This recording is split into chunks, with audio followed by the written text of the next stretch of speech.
پچھلے رکوع میں اللہ تعالیٰ نے اہل جہنم کا مکالمہ ذکر کیا تھا کہ کیسے بعد والے لوگ جب جہنم میں جائیں گے تو پچھلوں پہ لعنت کریں گے، پچھلے ان پہ لعنت کریں گے۔ اسی مضمون کو اسی رکوع میں مکمل کیا گیا ہے۔ قرآن کہتا ہے ان الذین کذبوا بآیاتنا، وہ لوگ جو ہماری آیتوں کا انکار کرتے ہیں، واستکبروا عنہا، اور اس سے تکبر کرتے ہیں۔ تکبر کا کیا معنی ہوتا ہے کہ اپنے آپ کو اتنا بڑا سمجھنا کہ آپ اللہ کی باتوں کو اہمیت دینے کے لیے، اس کو ٹائم دینے کے لیے تیار ہی نہ ہو۔ دیکھیں جب آدمی اپنے آپ کو کسی سے بڑا سمجھتا ہے نا، تو نہ اس کے ساتھ بیٹھتا ہے، نہ اس کو وقت دینے کے لیے ایگری ہوتا ہے۔ وہ کیا کہتا ہے کہ یہ میرے لیول کا آدمی نہیں ہے۔ لیکن جب آپ کے لیول کا کوئی شخص آپ سے ملنے کے لیے آئے، آپ سمجھتے ہو کہ یہ کسی قابل ہے، تو انسان اس کو ٹائم دیتا ہے۔ تو یہاں بھی کبر کا یہی مطلب ہے کہ آپ دنیا پرستوں کے سامنے آپ میڈیکل سائنس کی بات کریں، بہت غور سے سنتے ہیں وہ۔ آپ ان کے سامنے بزنس کی بات کریں، بہت غور سے سنتے ہیں، وہ سمجھتے ہیں یہ ہمارے فائدے کی بات ہو رہی ہے۔ آپ ان کے سامنے سیاست کی بات کریں، سنیں گے وہ۔ لیکن جہاں آپ نے ان کے سامنے اللہ کی بات کرنا شروع کر دی، قرآن کا یہ حکم ہے اور آپ یہ غلط کر رہے ہیں، تو آپ نے دیکھا ہوگا کیسے چہرے ایک عجیب سی ناگواری کے آثار ظاہر ہونا شروع ہو جاتے ہیں، جس کو قرآن دوسرے مقام پہ کہتا ہے یکادون یسطون بالذین یتلون علیہم آیاتنا۔ ایسا لگتا ہے کہ یہ ان پہ حملہ کر دیں گے جو ان پر ہماری آیات پڑھ کے سنا رہے ہیں۔ تعرف فی وجوہ الذین کفروا المنکر، کافروں کے چہرے پہ نا، آپ جو قرآن سے نفرت کرتے ہیں ان کے چہرے پہ آپ ناگواری کے آثار دیکھیں گے، ان کو برا لگتا ہے یہ ٹاپک، کہ یہ ٹاپک نہ چھیڑا کرو۔ یہی مطلب ہے تکبر کا۔ تو اللہ فرماتے ہیں ان الذین کذبوا بآیاتنا، وہ لوگ جنہوں نے ہماری آیات کا انکار کیا، واستکبروا عنہا، اور انہوں نے ان آیتوں سے تکبر کیا، لا تفتح لهم ابواب السماء، ان کے لیے آسمان کے دروازے نہیں کھولے جائیں گے۔ یعنی آسمان کی بلندیوں کے دروازے، جیسے قرآن میں آتا ہے نا جب روح فرشتے قبض کرتے ہیں تو روح کو لے کر جاتے ہیں آسمان کی طرف، جو نیک آدمی کی روح ہوتی ہے، پھر علیین میں وہ روح ہوتی ہے، اس کا قبر سے بھی تعلق ہوتا ہے لیکن روح علیین میں ہوتی ہے۔ تو یہاں یہ دروازے مراد ہیں کہ یہ دروازے ان کے لیے نہیں کھولے جائیں گے۔ ولا يدخلون الجنہ، اور یہ لوگ جنت میں داخل نہیں ہوں گے۔ کیا مطلب؟ ہم دنیا میں نا سمجھتے ہیں بہت سے لوگوں کو جو ہمیں بہت نیک لگتے ہیں، ہمارا خیال یہ ہوتا ہے کہ یہ جنت میں جائیں گے، یہ انسانیت کی خدمت کر رہے ہیں، یہ غریبوں کا خیال کر رہے ہیں، اور یہ ملک کی بڑی خدمت کر رہے ہیں۔ لیکن اللہ کہتے ہیں ہماری آیتوں سے اگر تکبر کیا، کہ ہماری آیتیں جب ان کو پڑھ کے سنائی جاتی ہیں تو وہ کان ہی نہیں دھرتے، تو اس خوش فہمی میں نہ رہو کہ ان کے نیک اعمال ان کو آخرت میں کامیاب کر دیں گے۔ نہ نہ نہ نہ، لا يدخلون الجنہ، یہ جنت میں داخل نہیں ہوں گے، حتی یلج الجمل فی سم الخیاط، ہاں ایک صورت میں جنت میں داخل ہوں گے، یہاں تک کہ اونٹ سوئی کے ناکے سے گزر جائے۔ یہ ایک، اس کو کہتے ہیں تعلیق بالمحال، اپنی بات کو ایسی چیز کے ساتھ مشروط کر دینا جو ممکن ہی نہیں ہے۔ تو ظاہر ہے یہ ممکن نہیں ہے۔ سوئی کا ناکا جو ہے تو سوئی کا سوراخ وہ انتہائی چھوٹا ہوتا ہے، اور جانوروں میں حجم کے لحاظ سے سب سے بڑا جانور خشکی کے جانوروں میں اونٹ کہلاتا ہے۔ تو جیسے یہ دونوں ممکن نہیں ہے کہ اونٹ سوئی کے سوراخ سے گزر جائے، ناممکن ہے، تو اللہ فرماتے ہیں ایسے ہی ان لوگوں کا جنت میں داخلہ بھی ناممکن ہے۔ یہ بلاغت ہے، ایک مثال سے سمجھایا جا رہا ہے کہ جیسے ہم بھی جب کسی کو بات کرتے ہیں نا کہ یہ تو ممکن ہی نہیں ہے کہ، یعنی ہم جیسے کسی کو کہہ سکتے ہیں بھائی اگر سورج جو ہے وہ دن کے 12 بجے غروب ہو جائے تو میں آپ کے ساتھ آپ کی مدد کر لوں گا۔ اس طرح کی چیزیں جو محال ہوتی ہیں ان سے اپنے کلام کو معلق کیا جاتا ہے۔ یہاں بھی قرآن کہہ رہا ہے یہاں تک کہ اونٹ سوئی کے ناکے سے گزر جائے، ظاہر ہے یہ پاسبل نہیں ہے۔ تو ایسے ہی ان کا جنت میں داخلہ ممکن نہیں ہے، چاہے تمہیں یہ کیسے ہی اچھے نظر آئیں۔ فرمایا ہوا کذالک نجزی المجرمین، ہم مجرموں کو اسی طرح کا بدلہ دیا کرتے ہیں کیونکہ انہوں نے ہماری آیات کے ساتھ تکبر کیا۔ لہم من جہنم، اور جنت میں داخلہ تو دور کی بات، ایسی جہنم کی آگ ان کو چاروں طرف سے گھیرے گی کہ ان کا بچھونا بھی جہنم کی آگ ہوگی، ومن فوقہم غواش، اور ان پر جو ڈھانپنے والی چیز ہوگی، جو ان کے لحاف ہوں گے، وہ بھی جہنم کی آگ ہوگی۔ آج دنیا میں یہ نرم بستروں میں سوتے ہیں اور اوپر سے ایئر کنڈیشن کی ہوائیں ان پر برس رہی ہوتی ہیں، تو آخرت میں ان کا ٹھکانہ چاروں طرف سے آگ ہوگا۔ وَكَذَلِكَ نَجْزِي الظَّالِمِينَ، اسی طرح ہم ظالموں کو بدلہ دیا کرتے ہیں۔ والذین آمنوا وعملوا الصالحات، اور جو ایمان لائے یعنی ہماری آیتوں کا یقین کیا انہوں نے اور پھر نیک اعمال کیے۔ دیکھیں لبرلزم میں جو آپ کے نام نہاد لبرل لوگ چل رہے ہیں اور اسلام میں فرق یہی ہے کہ لبرل لوگوں کے ہاں والذین آمنوا کی ویلیو نہیں ہے، ان کے ہاں صرف عاملوا الصالحات کی ویلیو ہے۔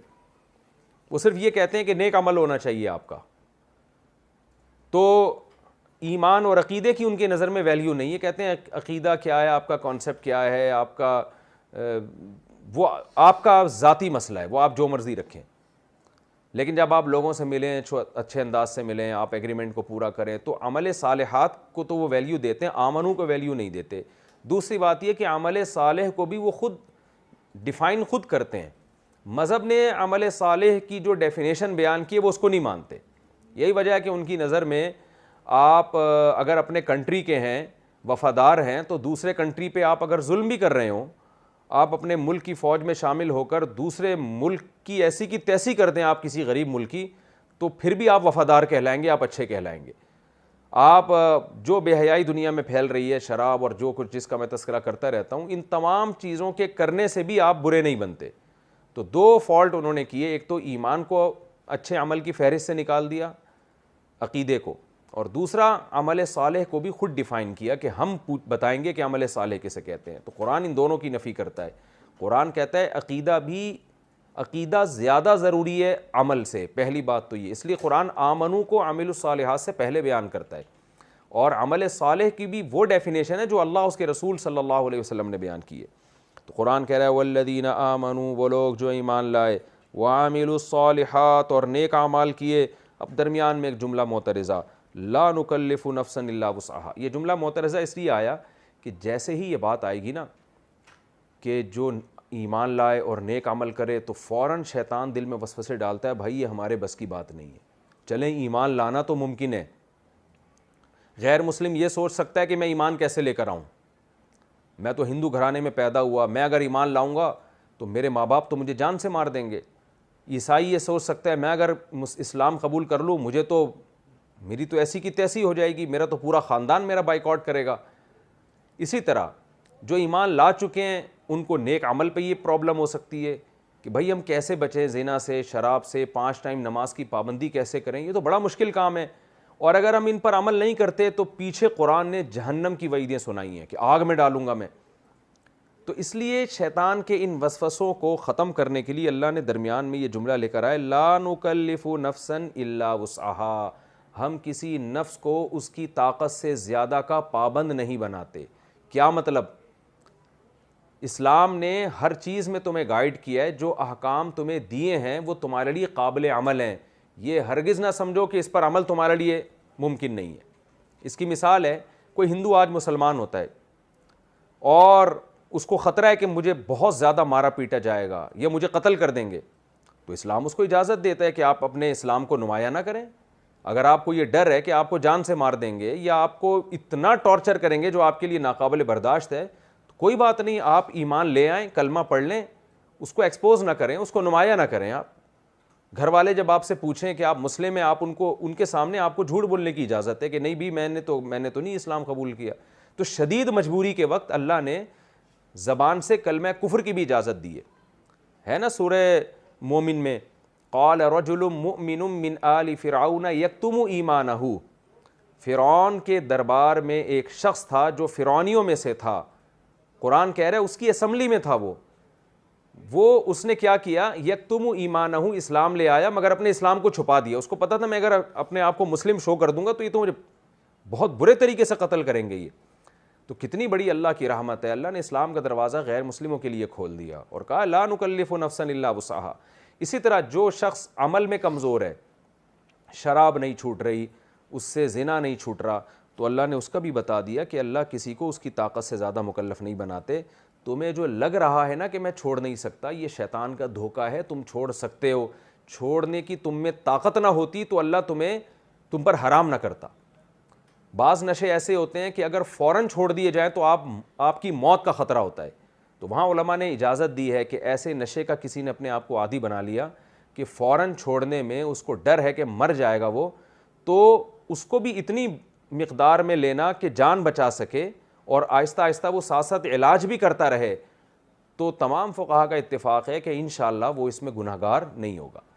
تو آپ نے جو یہ فرض کیا ہوا ہے نا کہ مجھ سے گناہ چھوٹ ہی نہیں سکتا، یہ فرض کرنا آپ کا غلط ہے۔ اللہ نے جواب دے دیا، لا نکلف نفسا الا وسعها، ہم کسی نفس کو اس کی طاقت سے زیادہ کا مکلف نہیں بناتے۔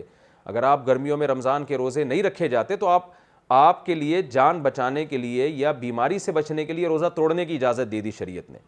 آپ عرب کے ریگستان میں مزدوری کر رہے ہیں، روزہ تو بہرحال رکھنا پڑے گا آپ کو اگر آپ مسافر اور بیمار نہیں ہیں، لیکن فقہا بیان کرتے ہیں کہ اگر روزے کے دوران آپ کی یہ کنڈیشن ہو گئی کہ آپ کو یہ ڈر ہے کہ میں بیمار ہو جاؤں گا، بے ہوش ہو جاؤں گا، یا شوگر لیول اتنا ڈاؤن ہوگا کہ میں مرنے کا خطرہ یا بے ہوش ہونے کا یا بیمار ہونے کا خطرہ ہے، تو بیماری سے بچنے کے لیے، جان بچانے کے لیے روزہ توڑنے کی اللہ نے اجازت دے دی۔ تو جہاں جہاں ناقابل برداشت تکلیف ہو رہی تھی وہاں شریعت نے ہی ہمیں اجازت دے دی ہے۔ تو اس لیے اللہ نے فرمایا لا نکلف نفسا الا وسعها، ہم نے جو کہا نا جو ایمان لائے اور نیک اعمال کیے تو خوب سمجھ لو ہم کسی کو اس کی طاقت سے زیادہ کا پابند نہیں بناتے۔ تو یہ شیطان کے وسوسے کو دل سے دور کرو۔ آگے جو نیک عمل کرے گا، ایمان لائے گا، کیا ہوگا؟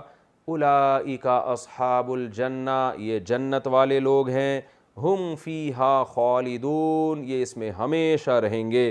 ونزعنا ما فی صدورہم، بڑی مزے کی بات کیا ہے کہ جب یہ جنتی جنت میں جائیں گے تو دنیا جو ہے نا، دنیا آپ نے دیکھا پچھلے سے پچھلے رکوع میں آدم علیہ السلام کو اللہ نے کیا فرمایا؟ آپ زمین پہ جائیں، بعضکم لبعض عدو، زمین کا نظام ایسا ہے، زمین کی نیچر ایسی ہے کہ یہاں جانے کے بعد لڑائیاں اور جھگڑے ہوں گے، کیونکہ ہر ایک کے ساتھ پیٹ اور خواہشات لگی ہوئی ہیں، اور ظاہر ہے اس خواہشات اور وسائل کے حصول کے لیے کبھی کوئی کسی کی خواہشات کو دبائے گا، کسی کے وسائل پہ قبضہ کرے گا۔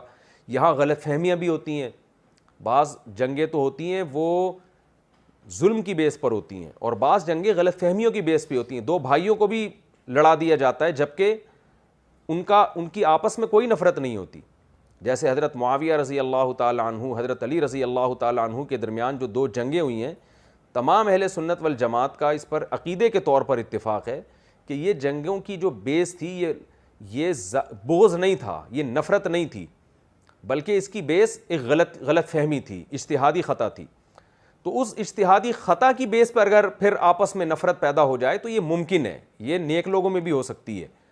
تو ہم نے علماء میں بھی دیکھا ہے بعض دفعہ بدگمان ہو جاتے ہیں، کوئی غلط خبر دے دیتا ہے، تو اللہ فرماتے ہیں کہ دنیا کا ایک نظام ہے کہ یہاں محبتیں بھی ہوں گی، نفرتیں بھی ہوں گی، لیکن جب اللہ جنتیوں کو جنت میں داخل کرے گا تو ان کے دلوں میں دنیا میں جو غل تھا، کینہ یا بغض تھا، تو ونزعنا، ہم کھینچ کے نکال دیں گے۔ وہ ایک اور مقام پہ قرآن میں آتا ہے ایسا ان کے دلوں کی نفرت ہم کھینچ کے نکالیں گے، اخوانا علی سرر متقابلین، کہ وہ بھائی بھائی بن کے جنت کے تختوں پہ آمنے سامنے بیٹھے ہوں گے۔ جیسے لوگ جاتے ہیں نا کہیں کھانا کھانے کے لیے، ہوٹلوں پہ تخت پہ بیٹھتے ہیں، گاؤ تکیے لگا کے گپ شپ کا ماحول ہوتا ہے، تو ایسے ہی جنت میں ایسے بھائیوں کی طرح رہیں گے کہ آپس میں گاؤ تکیے لگا کر آمنے سامنے بیٹھ کے گپ شپ کر رہے ہوں گے، اور تجری من تحتہم الانہار، اور ان کے نیچے نہریں بہتی ہوں گی۔ حضرت علی رضی اللہ تعالیٰ عنہ جب حضرت معاویہ رضی اللہ تعالیٰ عنہ کے خلاف لڑائی کی ہے تو ان کے شہداء پر حضرت علی رضی اللہ تعالیٰ عنہ یہ آیت تلاوت کرتے تھے اور یہ بیان کرتے تھے کہ اللہ تعالیٰ ہمارے دلوں کا بھی یہ جو ہے ایک جو لڑائی کی وجہ سے جو ایک دوری پیدا ہوئی ہے، اللہ تعالیٰ اس دوری کو ہم سے قیامت کے دن دور کر دیں گے۔ یعنی حضرت علی نے ان کو جہنمی نہیں قرار دیا بلکہ کہا کہ یہ ہم اسی آیت کا مصداق ہیں۔ وقال الحمد للہ الذی ہدانا لہذا، اور یہ جنتی جب آپس میں بیٹھیں گے تو کیا کہیں گے؟ تمام تعریفیں اس اللہ کے لیے ہیں جس نے ہمیں یہاں تک پہنچایا۔ ہدایت کہتے ہیں ایصال الی المطلوب، یعنی ہدایت کے کئی معنی آتے ہیں نا، میں کئی بار بتا چکا ہوں۔ ہدایت کا ایک معنی ہوتا ہے راستہ دکھانا، ایک ہوتا ہے راستے پر چلانا، تو اور ایک ہوتا ہے منزل تک پہنچانا، یعنی چلانے کے پھر دو مفہوم ہیں، چلا دینا اور چلا کے منزل تک پہنچا دینا۔ تو یہاں منزل تک پہنچانا مراد ہے۔ تمام تعریفیں اس اللہ کے لیے ہیں، ہدانا لہذا، جس نے، ہادہ کا مطلب یہ جو مقام ہمیں ملا ہے، جنتی اشارہ کر کے کہیں گے تمام تعریفیں اس اللہ کے لیے ہیں جس نے ہمیں یہاں تک پہنچایا۔ وما كنا لنهتدی، اور ہم تو ایسے تھے ہی نہیں کہ ہدایت پا لیتے، لولا ان ہدانا اللہ، اگر اللہ ہمیں ہدایت نہ دیتا۔ تو اس سے صاف پتہ چلتا ہے کہ جنتیوں کی علامت یہ ہے کہ اپنی ہر نیکی کو وہ اللہ کی طرف منسوب کرتے ہیں. اللہ کو عجب، خود پسندی یہ پسند نہیں ہے کہ میرا کمال ہے کہ میں نماز پڑھتا ہوں، میرا کمال ہے کہ میں روزے رکھتا ہوں. تو جنتیوں کو تو یقین ہو چکا ہے کہ ہم جنت میں پہنچ چکے ہیں، پھر بھی یہ نہیں کہیں گے کہ ہمارا کمال ہے کہ ہم نے یہ سب کچھ کیا، بلکہ وہ کہیں گے ہم تو ایسے تھے ہی نہیں کہ ہم سیدھے راستے پہ پا لیتے، ہم تو ایسے تھے ہی نہیں کہ ہم سیدھے راستے پہ چل لیتے، ہم تو ایسے تھے ہی نہیں کہ ہم منزل تک پہنچ جاتے. یہ سب ہمارے رب کا کمال ہے، اس کی تعریف ہے کہ اس نے ہمیں یہاں تک پہنچایا. لقد جاءت رسول ربنا بالحق، واقعی ہمارے پاس ہمارے رب کے پیغمبر حق کے ساتھ آئے تھے، واقعی وہ بات درست تھی. ونودو، اللہ فرماتے ہیں پھر ان کو پکارا جائے گا ایک فرشتے کی طرف سے، یہ اللہ پکاریں گے. کیا پکاریں گے؟ ان تلکم الجنہ، یہ جنت ہے، اورثتموہا، جس کا تمہیں وارث بنا دیا گیا ہے.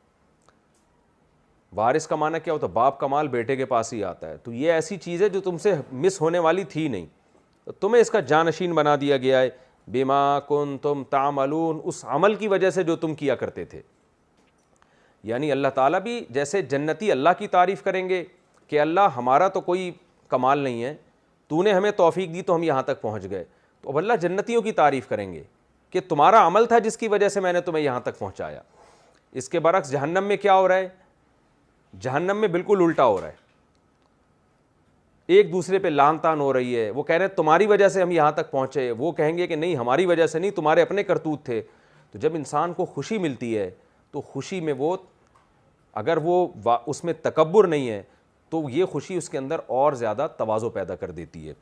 اللہ تعالیٰ فرماتے ہیں وَنَادَى أَصْحَابُ الْجَنَّةِ أَصْحَابَ النَّارِ، جب جنتی آپس میں کلام کریں گے تو ان کو پھر خیال ہوگا کہ جن لوگوں کو اللہ نے آگ میں بھیجا ہے ذرا ہم ان سے بھی تو بات کریں جو دنیا میں ہمارا مذاق اڑایا کرتے تھے. وَنَادَى أَصْحَابُ الْجَنَّةِ، اصحاب جنت پکاریں گے اصحاب نار کو، جہنم والوں کو، اور کہیں گے قَدْ وَجَدْنَا مَا وَعَدَنَا رَبُّنَا حَقًّا، دیکھو ہم سے ہمارے رب نے جو وعدہ کیا تھا نا اس وعدے کو ہم نے برحق پایا. اسی وعدے کی وجہ سے ہم نے ایمان لا کر اللہ کی راہ میں لڑائی کی، جہاد کیا. اسی وعدے پر یقین کر کے ہم نے تبلیغ کے راستے کو اختیار کیا. اسی وعدے پر یقین کر کے ہم نے اپنے گیٹ اپ کو شریعت کے مطابق بنایا، ہم نے اپنی نظر کی حفاظت کی، ہم زنا سے بچے. حالانکہ دنیا میں ان چیزوں کا کوئی فائدہ نہیں تھا، ان چیزوں سے بچنے کا کوئی 5 روپے بھی نہیں ملتے. کوئی آدمی فجر کی نماز جماعت سے پڑھ لے یا 5 نمازیں جماعت سے پڑھ لے، کچھ بھی نہیں تھا. ہمیں اللہ سے امیدیں تھیں، ان امیدوں کی بیس پر ہم نے اپنی زندگیاں تبدیل کی. تو ہمارے رب نے ہم سے وعدے کیے ہوئے تھے، ہم نے ان وعدوں کو سچا پایا. اللہ نے تم سے کفر پر، شرک پر، زنا پر، سود کھانے پر، حرام کمانے پر اور بے حیائی پر جو جہنم کی آگ کے وعدے کیے تھے، تو بھلا تم بتاؤ فَهَلْ وَجَدْتُم مَّا وَعَدَ رَبُّكُمْ حَقًّا، تمہارے رب نے تم سے جو وعدے کیے تھے کیا تم نے بھی ان کو برحق پایا؟ قالوا، تو وہ جہنمی ان سے کہیں گے نعم، ہاں ہم نے بھی برحق پایا. فَأَذَّنَ مُؤَذِّنٌ بَيْنَهُمْ، جب جہنمی یہ اعتراف کریں گے تو ایک اعلان کرنے والا اعلان کرے گا، فرشتہ اعلان کرے گا لعنت اللہ علی الظالمین، ان ظالموں پر اللہ کی لعنت. کہ آج اعتراف کرنے کا کیا فائدہ؟ یہ کون ظالم تھے؟ الذین یصدون عن سبیل اللہ، جو لوگوں کو اللہ کے راستے سے روکتے تھے، وَيَبْغُونَهَا عِوَجًا، اور اس میں عیب تلاش کرتے تھے. کیا مطلب؟ دیکھیں اللہ کے راستے میں قرآن میں کوئی عیب نہیں ہے، لیکن جس آدمی کی سوچ میں نیگیٹیوٹی آ جائے نا اس کو ہر اچھی چیز میں بھی کیڑے نظر آتے ہیں. آج بھی آپ کو ایسے بہت سے لوگ نظر آئیں گے، ان کا کام ہی صبح سے شام لوگوں میں عیب تلاش کرنا ہوتا ہے. تو مشرکین بھی یہ کیا کرتے تھے. آج بہت سارے لبرل لوگ ہیں، ایک عمل کی اچھی توجیہ ہو سکتی ہے لیکن اس کی اچھی توجیہ اور اچھا مفہوم بیان کرنے کے بجائے وہ اس میں عیب تلاش کر رہے ہوتے ہیں. نبی صلی اللہ علیہ وسلم کی سیرت میں آپ دیکھ لیں نا کیا کیا اعتراض کرتے ہیں. آپ نے 50 سال میں ایک 9 سال کی لڑکی سے نکاح کیوں کیا؟ اس کی اچھی توجیہ بھی ہو سکتی ہے کہ 50 سال کی عمر میں اپنے سے کم عمر اپنی زوجہ جو بہت کم عمر تھیں ان کے ساتھ کیسا بہترین نباہ کر کے دکھایا آپ صلی اللہ علیہ وسلم نے. کیا آج کے دور میں یہ ممکن ہے کہ عمر کا اتنا فرق ہو لیکن امی عائشہ کے مینٹل لیول پہ، ان کے مقام پہ آ کے کامیاب زندگی گزاری؟ جن کے ساتھ نکاح ہوا ہے جس کم عمر کے ساتھ اس کو اعتراض نہیں ہے، وہ رش کر رہی ہیں شادی پر اور پوری زندگی ایسی کامیاب گزاری. ان کی محبتوں کے واقعات کہ وہ اس سے اچھا اپنے لیے کوئی رشتہ سمجھ نہیں رہی ہیں. تو یہ پیغمبر صلی اللہ علیہ وسلم کا ایک بہت زیادہ مثبت پہلو تھا. لیکن اس مثبت میں کیا تلاش کیا جا رہا ہے؟ عیب تلاش کیا جا رہا ہے. اس سے نیگیٹیوٹی پھیلائی جا رہی ہے. نبی صلی اللہ علیہ وسلم نے ایک وقت میں 9 زوجات رکھی ہیں. یہ کتنا بڑے حوصلے کی بات ہے. اور ایک زوجہ نے بھی آپ کے کردار پر اعتراض نہیں کیا پوری زندگی. انسان کے بسا اوقات اچھا بھلا آدمی ہوتا ہے, اس کی بیوی اس پہ جھوٹے الزام لگا دیتی ہے, بعض دفعہ سچے الزام لگا دیتی ہے, دنیا کے سامنے نمایاں ہو جاتا ہے وہ. آپ ایک بیوی کو بیوقوف بنا سکتے ہو, 2 کو بنا سکتے ہو, 3 کو بنا سکتے ہو, 4 کو بنا سکتے ہو. اتنی زوجات کو کیسے کون متاثر کر سکتا ہے؟ کوئی نہ کوئی تو آپ کے خلاف ہوتی. 9 کی 9 زوجات جو آپ کے پاس ایک وقت میں رہی ہیں, کسی ایک سے بھی آپ کے خلاف ایک حرف بھی منقول نہیں ہے. اور 25 سال کی عمر میں پہلی شادی آپ بیوہ سے کر رہے ہیں جو 50 سال کی ہیں, 40 سال کی ہیں, جو 2 دفعہ بیوہ ہو چکی ہیں, وہ بھی آپ کی تعریف کر رہی ہیں. آپ پہ سب سے پہلے ایمان لانے والی آپ کی زوجائیں. حالانکہ انسان کی بیوی انسان کو اچھی طرح جانتی ہے, وہ اس کے لیے بہت مشکل ہے کہ وہ آپ کو اپریشیٹ کرے اگر آپ 100% جھوٹے ہیں معاذ اللہ. تو نبی صلی اللہ علیہ وسلم گھر آتے ہیں, اپنی زوجہ کو بتاتے ہیں فرشتہ آیا, تو انہوں نے کیا فرمایا کہ آپ کے ساتھ کوئی شیطانی تصرف نہیں ہو سکتا, کیونکہ آپ کے ہم نے زندگی پر اچھا عمل ہی دیکھا ہے. تو جو اچھی چیز ہوتی ہے, جن کے مزاج میں ٹیڑھا پن ہوتا ہے, وہ اس میں بھی کجی تلاش کرتے ہیں. تو قرآن کہہ رہا ہے یہ جو لوگ ہیں اسلام دشمن لوگ, ان کا کام یہ تھا کہ اللہ کے راستے میں ساری زندگی کجی تلاش کرنا. اسلام نے یہ حکم کیوں دیا, اسلام نے یہ حکم کیوں دیا. حالانکہ وہ اس پہ آپ اگر خالی ذہن ہو کے سوچیں تو اس میں آپ کو اسلام کی حقانیت نظر آئے گی, اسلام کا اس میں آپ کو حسن نظر آئے گا. لیکن نیگیٹو سوچ کے ساتھ وہ ہمیشہ اسلام میں کجی تلاش کیا کرتے تھے اور اپنا نقصان کیا انہوں نے. وَهُمْ بِالْآخِرَةِ هُمْ كَافِرُونَ, اور وہ لوگ آخرت کا انکار کرنے والے تھے. یعنی اللہ نے وجہ بھی بتا دی کہ اصل میں ان کو حساب و کتاب کا خوف نہیں تھا. جس کو پتہ ہوتا ہے نا کہ میں جو بات کہہ رہا ہوں کل مجھ سے اس کے بارے میں سوال پوچھا جائے گا, تو پھر وہ کہنے سے پہلے 100 دفعہ سوچتا ہے. وَبَيْنَهُمَا حِجَاب, فرمایا جنتی اور جہنمیوں کے درمیان ایک پردہ ہوگا. وَعَلَى الْأَعْرَافِ رِجَالٌ, اور آراف پر کچھ لوگ ہوں گے. آراف کا مفہوم میں بیان کر چکا ہوں. ایک دیوار ہوگی جس کے اوپر یا اس کے بیچ میں کوئی دروازہ ہوگا, ایسی جگہ جہاں سے جنتیوں اور جہنمیوں دونوں کو دیکھنا ممکن ہوگا.